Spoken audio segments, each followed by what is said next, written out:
Hello. I recognize that voice, and there you are. How are you? Hi. So nice to see you, Vice President Harris. On a snow day. How are you? Hi. Nice to see Welcome. you. Thank you Welcome. so much for doing this. Of course, I'm glad to be with you. Yeah, And it's a snow day.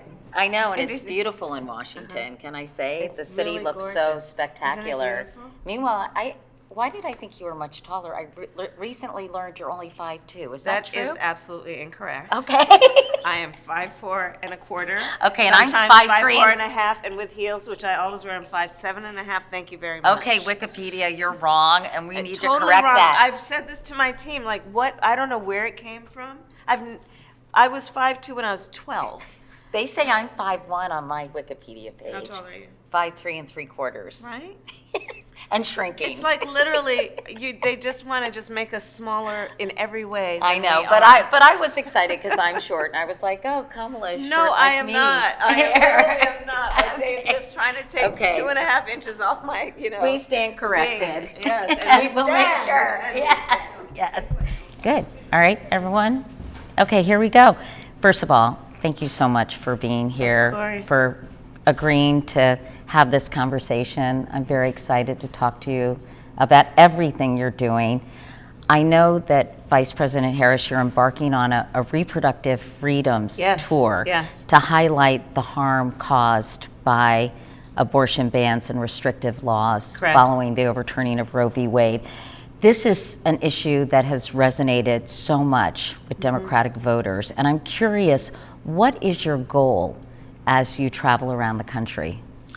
Well, my goal, my ultimate goal, is that we will build up the support to build and get a Congress that will pass a bill to restore the protections of Roe into law, and President Joe Biden will sign it.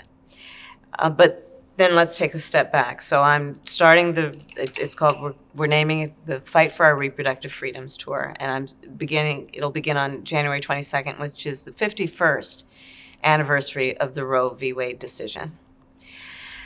And Katie, you and I, I'm going to speak for you.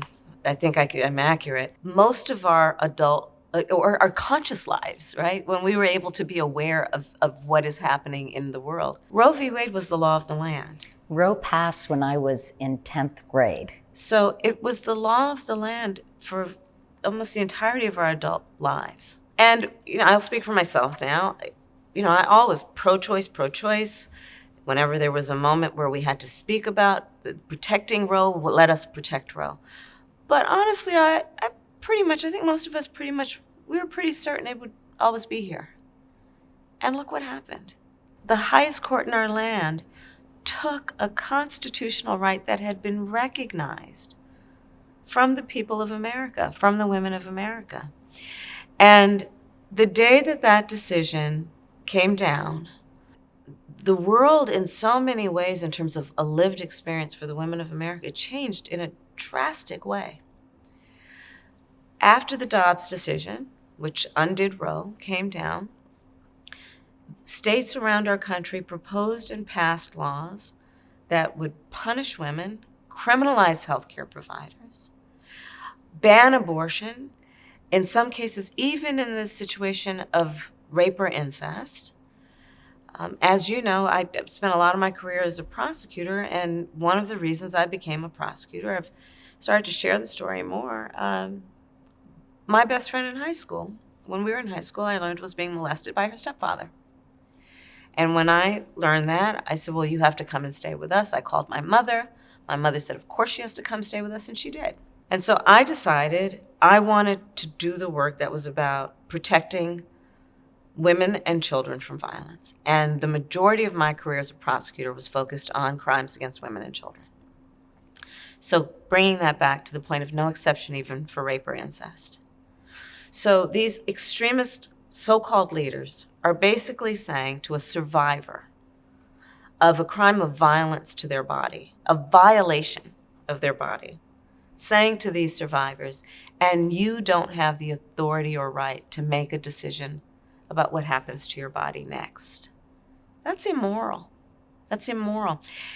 And what I have seen traveling our country, listening to women who have been directly affected because of these laws, is the stories of women having miscarriages in toilets, Katie. There's a woman in Texas who I've spent some time with. She wanted to become pregnant. She wanted to have children, but she was having a miscarriage. She went to the emergency room. She was denied care because the hospital workers were so afraid that they might get sued or be committing something against the law, that they would not give her care. It was only when she went back because she had developed sepsis that they gave her care. Women around our country are experiencing a profound harm because of these laws as a result of that Supreme Court decision. And many of the stories are untold. Many of these cases are women who are silently suffering. And the other layer of this, Katie, that really should be addressed and understood is how these extremists are framing the discussion in a way that really is about judging women as though they've done something wrong, something they should be embarrassed about. And as we know, when people are already going through a moment in their life where they need support, not judgment, and where they then feel because of this environment that they've done something wrong, they're going to silently suffer and they're going to feel alone, which is very disempowering. And so when I travel our country, listening to these stories, hearing these women and thinking about this issue and how it is taking place in terms of the effect in real time, I feel compelled to travel as I've been, to organize folks and talk with folks about why we all should stand for these basic freedoms, the right of an individual to make decisions about their own body. Pragmatically speaking, Madam Vice President, the composition of the Supreme Court is unlikely to change anytime soon, it seems. So what can you realistically do? You were talking about electing people to Congress and passing a law, a federal law, protecting a woman's right to choose. In the interim, are there any other things that can be done to prevent these women from suffering the way they have been, and particularly in very restrictive states like Texas and Idaho and Tennessee? Yeah. Well, I'll start with what our administration is working on, which includes fighting for and informing states about the responsibility to administer emergency care, the duty to administer emergency care. And so that is part of what we are doing. There is a law, the acronym is EMTALA, but it basically says people cannot be denied emergency care. There is the work that we are doing to protect access to contraception, which is a real issue here. There's work I've been doing, for example, to convene university presidents, who of course have as the vast majority of their student population people who are in the height of their reproductive years, to ensure that they are doing what they can to protect medical records, to protect privacy, to make allowances if, for example, a student has an unwanted pregnancy and can't receive medical care in their state, needs to leave, which means miss time from class, to make sure that that student is not punished because they had to leave the state, even though they would have preferred to stay where they were. So this is some of the work. The other work is around just talking with people about the realities of it all. For example, pointing out that I think we all agree that one does not have to abandon their faith or deeply held beliefs to agree that the government should not be telling her what to do with her body. If she chooses, she will consult with her priest, her rabbi, her pastor, her imam. But it should not be the government telling her what to do. So there are many layers to the work that I think needs to be done, including reminding the individuals who are going through this right now, the women who are going through it right now, that they're not alone and that we hear them and we see them. We do not judge them, and we want them to have the support that they so rightly need. I also think there's a lot of disinformation about late-term abortions. Oh, absolutely. And I think a lot of misconceptions about that as well, that women are having abortions, before their right before the baby is born, and these horror stories about that. How can you educate the public that even Roe had restrictions on the third trimester? Well, not only that, but let's just remember that before the Dobbs decision, this was not an issue that was being debated about whether women were doing these things that people are now describing as possible. Partial birth abortions. Yeah, and I just think that it is meant to distract from the realities, which is this, and it's really basic and fundamental on one level. This is about taking freedoms away. The freedom to make decision about your own body. This is a question also of trust. I trust women. President Joe Biden trusts women to be able to know what is in their own best interest and then make good decisions. And by the way, and women trust us to know we're going to protect and fight for their freedoms. But fundamentally, that is the issue. And I think there are many people who want to distract from that fundamental foundational issue. And I take it to a foundational issue in terms of this is one of the main principles upon which our country was founded. Do you think that this will motivate voters in November? Because I know it's shown that primarily referendum or referenda, that's the plural of referendum, yes, it is. Right? Is what motivate Yeah. people to go and vote. And so how can you, I'm assuming that you're trying to encourage people who feel strongly about this issue to go to the polls come November. Because they can make a difference. Literally, this issue will be ultimately determined about whether women have this freedom or not because of elections, because of what will result from elections, which is elected leaders passing a law to reinstate the protections of freedom. At the state level. Well, but ultimately it's going to take the federal level because what we see is state by state, you see different laws that have been unleashed after the Dobbs decision. So we want to go back to the law of the land being Roe. And I think that elections matter, Katie. On this issue in particular, elections, they matter. I want to talk to you a little bit about immigration, because I think just about everyone, and you have said as well, agrees that the immigration system is broken. Yeah.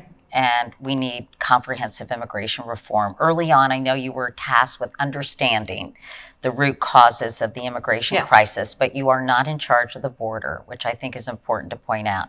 Having said that, 14 House Democrats joined Republicans in denouncing the Biden administration's so-called open border policies, calling it, quote, a national security and public safety crisis. And as you know, I'm sure you've talked to them, so many big city mayors, Democrats, are saying this is an untenable situation in cities across the country. 68% of Americans disapprove of the way the Biden administration has handled the border. So how do you address that? Sure. Have you done enough? There's no question, our immigration system is broken and it needs to be fixed. And as with any problem, then leaders will participate, true leaders, in the solution. So I'm going to take you back to about 3 years ago, and it was, I think, the day after our inauguration, when we came in, Joe Biden as president and me as vice president.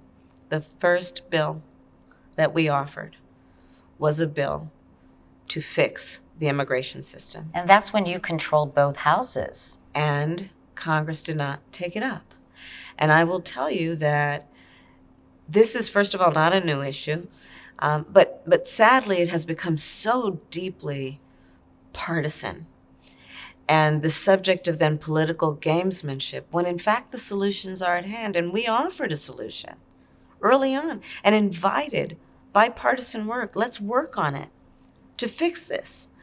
And in fact, we have right now a proposal for $14 billion so that we can put more resources to address this very situation. And we hope and are really trying to compel, in particular, some of the Republicans in Congress to participate in the solution. But sadly, we want to fix it. They want to run on it. They want a political issue to run on in November. Well, it's working, honestly. Well, I think that, listen, I go back to where I started. The situation is such that the system is broken and it needs to be fixed, and we have offered a solution. And real leaders ought to lead on this, meaning not play politics with it, but work with us to fix the problem. Senate Republicans, I know, are trying to do that right now. The challenge is going to be on the House side. Exactly. Yeah. And they have linked legislation fixing the immigration crisis to military aid to Ukraine and Israel, and military aid those two allies desperately need. Is this immigration bill, as it currently stands, something that you all can support in order to release that aid money? So it's a work in progress. So by the time your listeners listen to this conversation, I don't know what situation or status it'll be in, but let me just say this. We ought to be able to do everything. We are the United States. And that means fix problems, such as what we need to do to address the immigration system. And we must stand by our allies. And that includes giving aid to Ukraine, which has been the subject of a violation of one of the oldest and most important rules and norms, which is the importance of protecting sovereignty and territorial integrity in the face of Russia's unprovoked aggression and attempt to use force to change borders.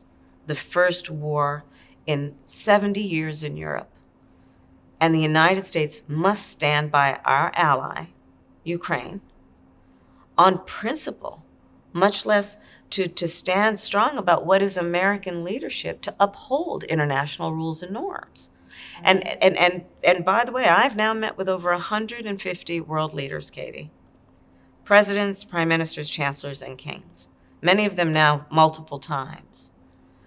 They look to us to be a leader on so many of these issues. I've been in the Oval Office with President Biden, when he will get calls from world leaders asking for perspective and advice or support. So when we talk about the United States Congress on an issue like Ukraine or Israel, we should be able to do all of these things and not put conditions on one in exchange for the other.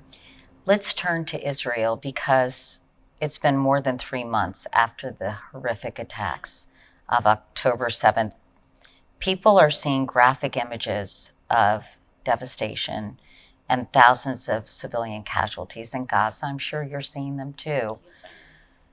Many people in your party, especially young people, have called for a ceasefire for months now. And I'm wondering if you could articulate for us why you believe that is not a good idea, if you do believe that. So let's start with October 7th. On October 7th, we saw a terrorist organization, Hamas, commit an act of sheer brutality and terrorism when they attacked and slaughtered over 1,200 people, innocent people, many of them young people attending a concert. Women were raped, horrendously so. Rape is always horrendous, obviously, but the barbarism of the crimes is almost unspeakable. And using rape as a tool of war, right? And so I will start this conversation by saying, and Israel has a right to defend itself. We would. And how it does so matters. We've been very clear that far too many Palestinians, innocent Palestinian civilians have been killed, and that Israel must do more to protect innocent civilians. We've been very clear, humanitarian aid must flow. From day one, I will tell you, one of my areas of priority included, let's think about the day after, because we must stay focused on an eventual two-state solution. Well, having said that, I want to tell you something which I'm sure you're well aware of, that Bibi Netanyahu, Prime Minister Netanyahu, recently said. He rejected U.S. calls to scale back Israel's military action in the Gaza Strip or to support a Palestinian state after the war. He even said that Israel, quote, must have security control over the entire territory west of the Jordan River, which includes Gaza. So given those positions, how can you possibly come together? How can the U.S. and Israel come together to solve this?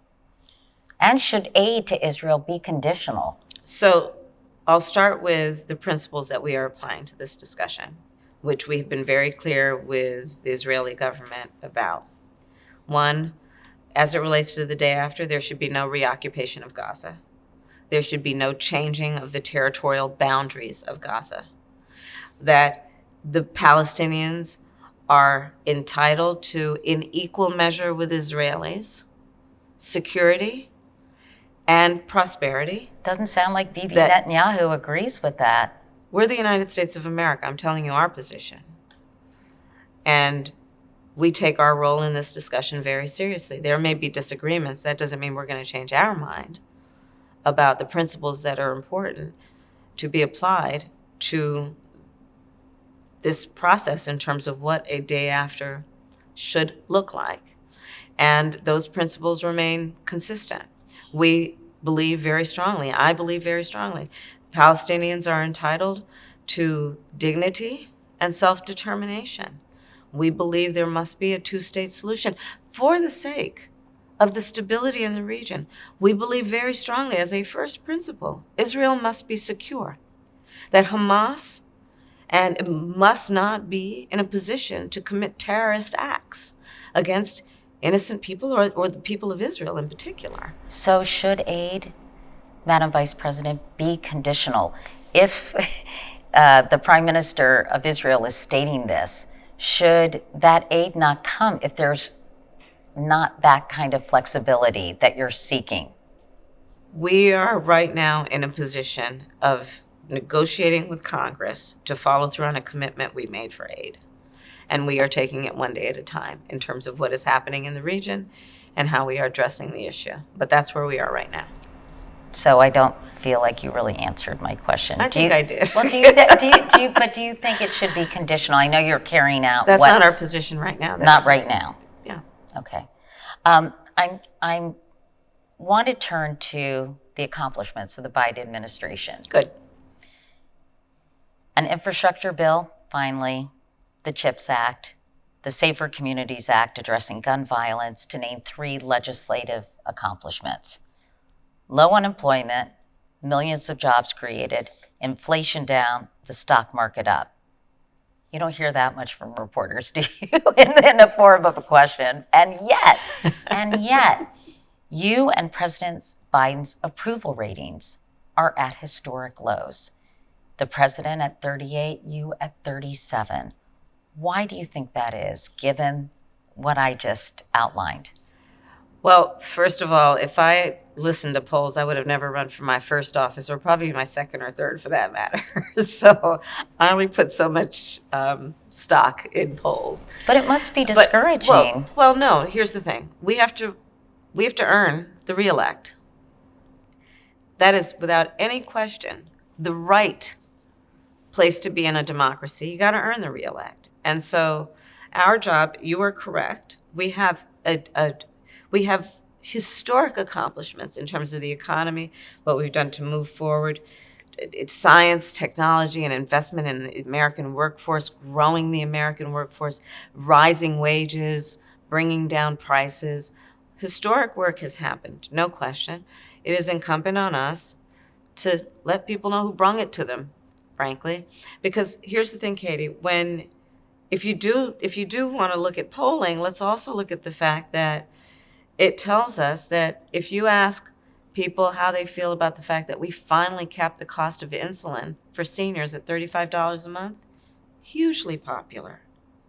If you ask people, how do you feel about the fact that seniors, too long, too many, had to determine whether they could fill their prescriptions or fill their refrigerator, and now we have allowed Medicare to negotiate drug prices, finally, which means we're capping the annual cost of prescriptions for seniors at $2,000. They're not going to pay more than $2,000 a year for their prescription drugs.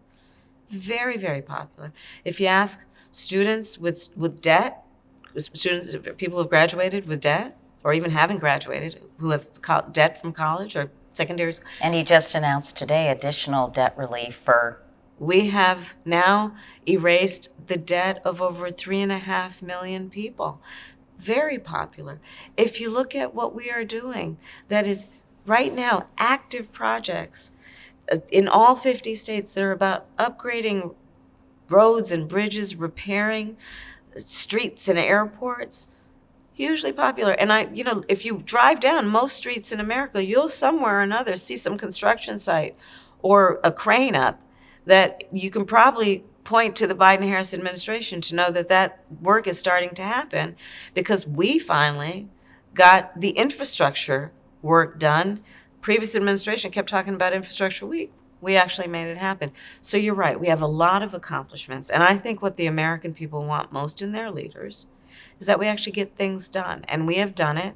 We haven't taken adequate credit for it, frankly. And we got to do a better job of getting the word out about what we have accomplished and who did it. You do very well among young voters, among people of color, both Black voters and Latino voters. President Biden isn't doing as well. In 2020, he won young people by more than 20 points, but now he's tied with Donald Trump.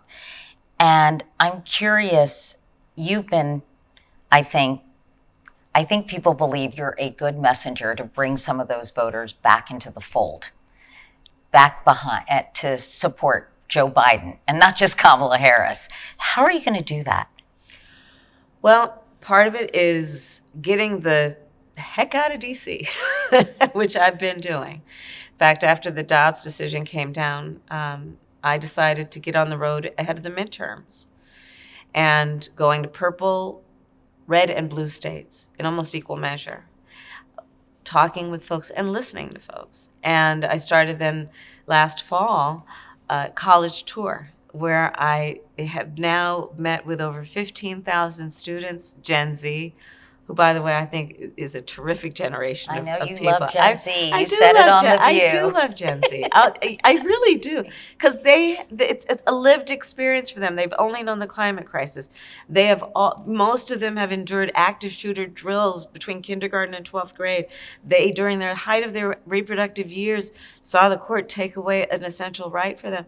And so traveling the country makes a difference to, one, listen, but to remind people that they are being seen and that what they do matters, including that they vote. And so I'm going to keep doing that. Are you worried that they're not going to turn out? I mean, that is so key to your reelection. Well, like I've said many times, because it is a mantra for me during election time, there are two ways to run, either without an opponent or scared.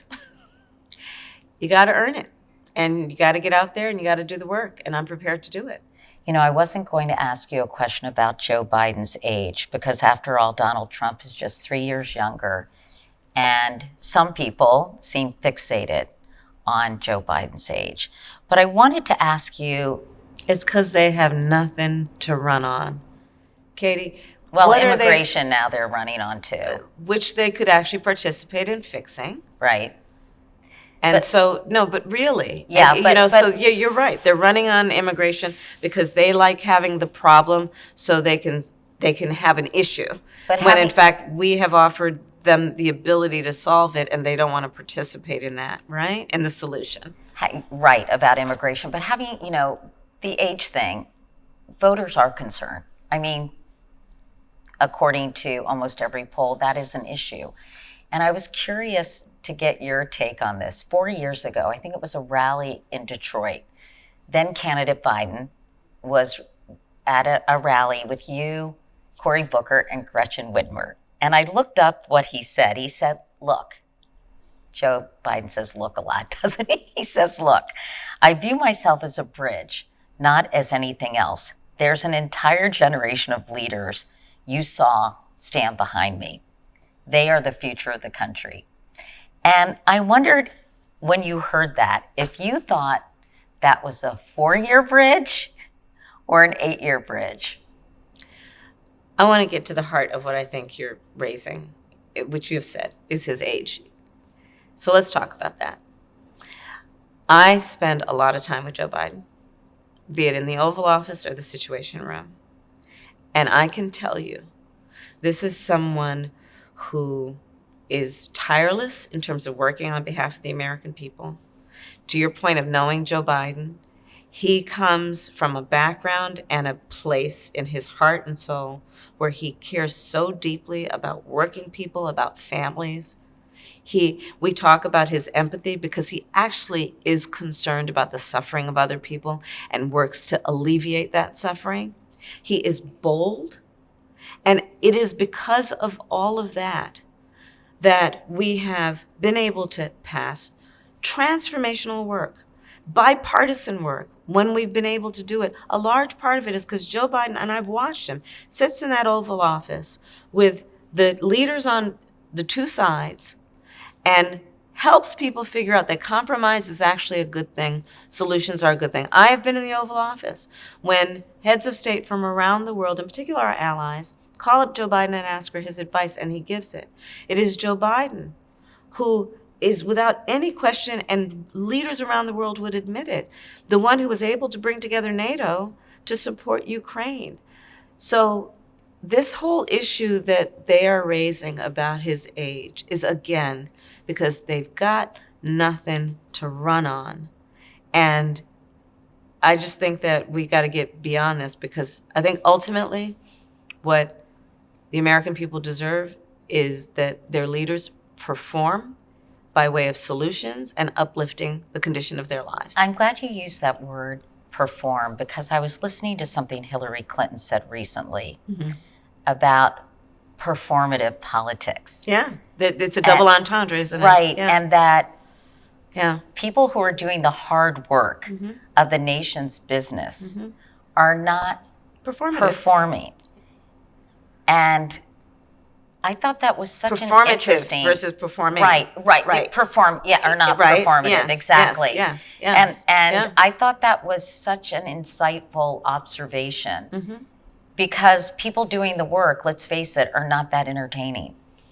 But in the true sense of the word perform, in terms of, are you actually doing anything? Joe Biden's getting a whole lot of stuff done. First Chips and Science Act, we're going to be investing in the future of technology, competing on a global level. We have created over 850 new manufacturing jobs. We're bringing manufacturing back to America. What we have done in terms of fighting for things, well, this is again where it'd be nice to have a little bit more bipartisan support to extend the child tax credit in our first year by pushing it through. We reduced child poverty by over 50%. That's the kind of performing I think people want. But how are you going to get that messaging out? That's why I'm talking to you. Yeah, I know, but this alone, as much as I would like to say the entire country listens to this or watches this, it feels like that somehow that is not getting through. But that's what to a lot of campaigns people. are for. I know. That's what campaigns are for. And I know, like, people like David Axelrod are like, let's get going, people. Yeah, I appreciate that. I appreciate where he's coming from in terms of we all know what's at stake, right? We all know what's at stake. On the other side of this split screen, because let's be clear about it, we talked about a lot of issues today, you and I, most of which are not binary, like it's not one thing or the other. These are complex issues. November of 2024, binary.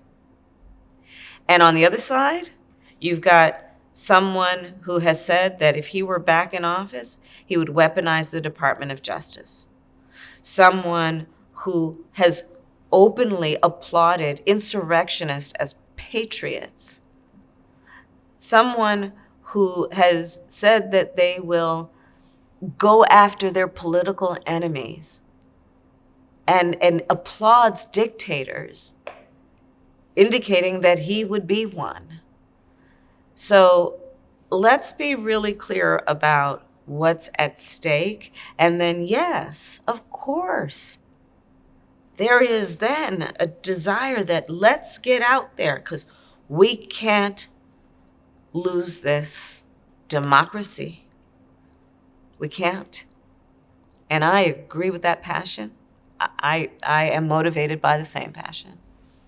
I don't want your staff to kill me. May Okay. I ask one more question? There are a lot of witnesses if they Can did. May I ask one more question, Stephanie? Okay, all right. I'm as a prosecutor. Well, I said they're witnesses. As a former prosecutor and a former attorney general, Yeah. I'm sure you're familiar with these 91 criminal indictments Donald Trump is currently facing, or somewhat familiar. And I'm curious, why do you think so many of his supporters are willing to turn a blind eye to those indictments and support him regardless? Well, let's see if they do in November. Do you think minds will be changed as these court cases proceed? I think that the majority of Americans who are going to make the decision about the outcome of the election want a leader who is competent and not someone who invites and creates chaos. I think they are going to vote for a leader who respects and protects the rule of law, not someone who breaks it. I think they want someone who actually understands that the real strength of a leader is not based on who you beat down, but based on who you lift up. Does it blow your mind that some people don't agree with that, though? That they're like, we love this guy, it doesn't matter. I don't judge that. I don't judge that. I am just telling you, I know what is at stake. And we are going to spend every day reminding the American people of what we have accomplished and what will be the impact of this election. And it will be profound. And it will be, in many ways, existential, I believe. Madam Vice President, thank you Thank you so much. Thank you, Katie. Good to be with you. Thank you. Thank you all.